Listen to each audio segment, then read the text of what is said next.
What's good, YouTube? It's your boy JT, and I'm back with a new video. I ain't did story time in a long time, so I got a story for y'all. As y'all read the title, I'm gonna tell y'all about the time my sister almost gave me a heart attack.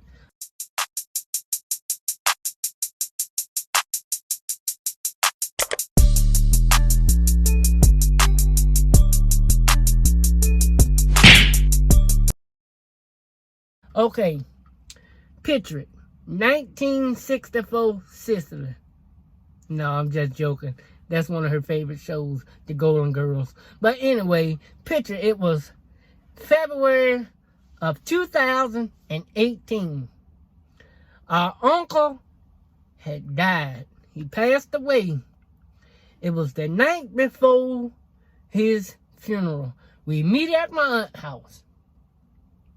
Now, my sister is part of Team Natural. She had just, I guess this was her, I guess she had just did the chop and stuff. And her hair was this short, like the sides of my head. Alright. So I remember talking to her and my other siblings and my cousins and my grandma, my daddy and my aunt and all of that stuff. All of us having fun, well, a good time, trying to get stuff situated because everybody was doing something on the program. Anyway,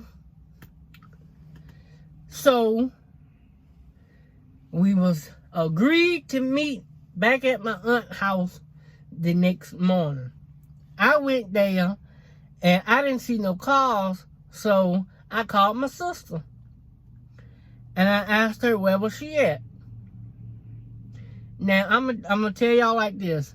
Me and my sister, we like this. We very close. Now, I will say my sister is very, very, very overprotective. Especially when it comes to me. She very protective. She thinks she's my mama. But anyway, she said, I'm at the funeral home. So I went to the funeral home with her. Now, mind you, back then, I was scared of dead people. And I know many of y'all gonna say, why, they ain't gonna do nothing to you. It's them living ones that'll hurt you. The devil is alive. The living and the dead would have hurt me back then. Thank God I done faced that fear, but we'll get to that in a moment. Anyway, I get to the funeral home and stuff, and I called my sister, and I was like, okay, where you at? She said, I'm outside. I'm outside waiting on you and the rest of the family to get here and all that stuff. So I was like, okay. Mind you, as I pulled up, I see a girl standing outside the funeral home. But this the thing. The girl that I saw had long hair. So I was like, well, I don't know who that is. So I'm going to just go find me a park. And hopefully by the time I get up to the door, I'll find my sister. Come to find out, the girl with the long hair was my sister. Sister girl done went and became the master of disguise. Because she done went and got her a wig and stuff. So, anyway, the family got there and they done lined us up and stuff. And my aunt had came to walk in with me. But I said, no, my sister got me. Because my sister already knew how I was with dead people. So I just knew that my sister was going to have my back. So I was like, okay, I'm depending on her. That I know I'm not going to see that. So me, I had on these dark shades. Usually when I walk in and I got to walk in with the family, I would wear dark shades. And, well, this was way before I started wearing glasses. So I was wearing dark shades. So I really couldn't see anything.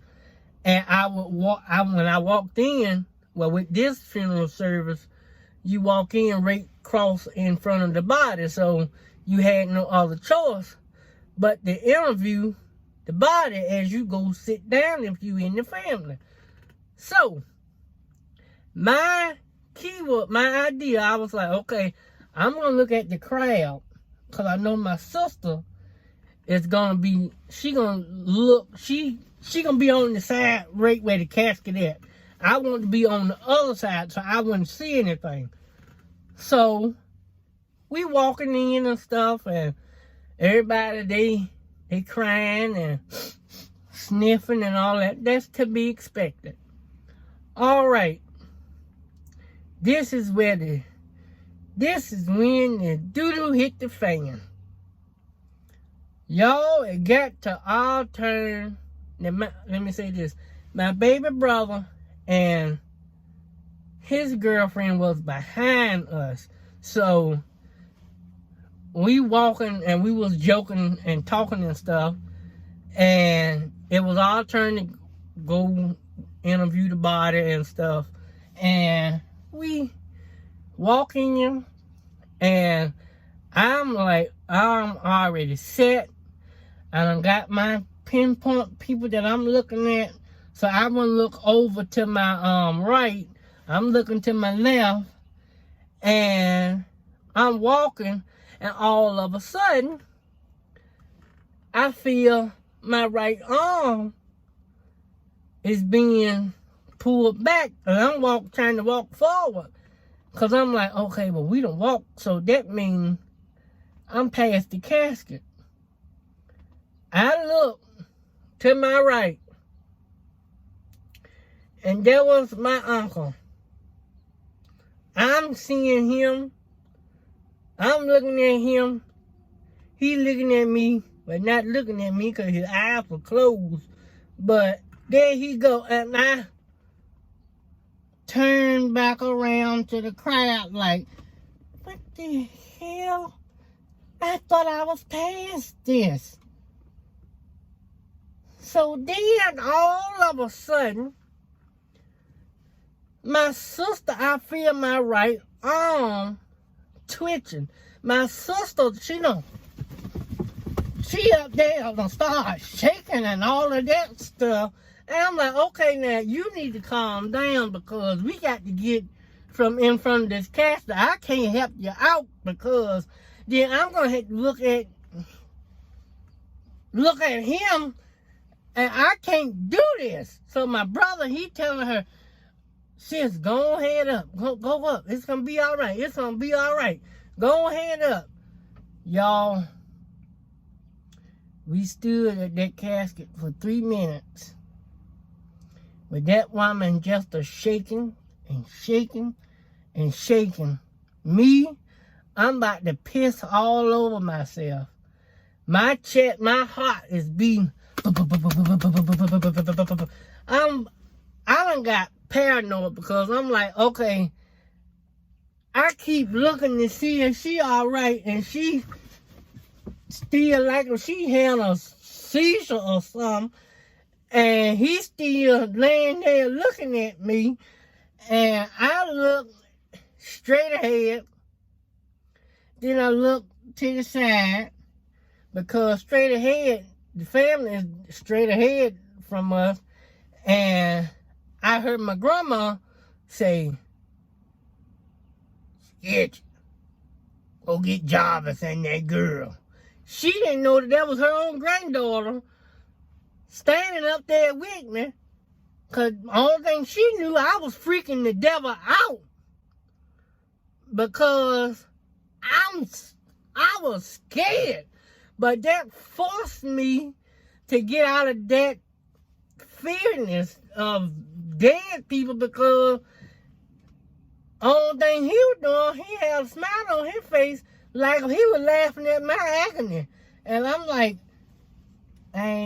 after that funeral, I told my sister, the next time a family member dies, I will not walk in with you. And that's on who? Mary Had a Little Lamb. Especially if you're going to do what you did today. Mind you, a previous family member had passed, and her son went roaming through the funeral home, and I was behind him, and that little joker go in a room and point, and I'm like, what is you pointing at, man? And I look up, and he done walked into somebody else's viewing. So we standing up there, I grabbed that little boy, and I ran out that little room that they had, that lady viewing. I was like, Lord, these people is gonna kill me. Now that I'm out of that, I'm not scared of dead people no more. Sis, I might walk in with you. I might. Don't hold me to it. But just know, if you start shaking, see, because I'm going to be honest. If I believe if we had a set that was stood there any more longer, they might as well, they would have had a 2-for-1, because I would have been gone too, because I couldn't do it. And y'all, you know how you be at the funeral and it seemed like the person still breathing and stuff. I could have sworn I seen him go like that. So I'm really panicking now. And she's just... But anyway, if y'all like this story, and I'm pretty sure you did, because I'm pretty sure you laughing right now. And if you want to hear some more story time, don't forget to like, comment, and you know what else you got to do? You got to subscribe. And then you know what else you got to do? You got to hit that bell. And make that bell go ding. And y'all know my song. And if you're new to the channel, this is my song. You can ring my bell. Ring my bell, ring-a-ling-a-ling.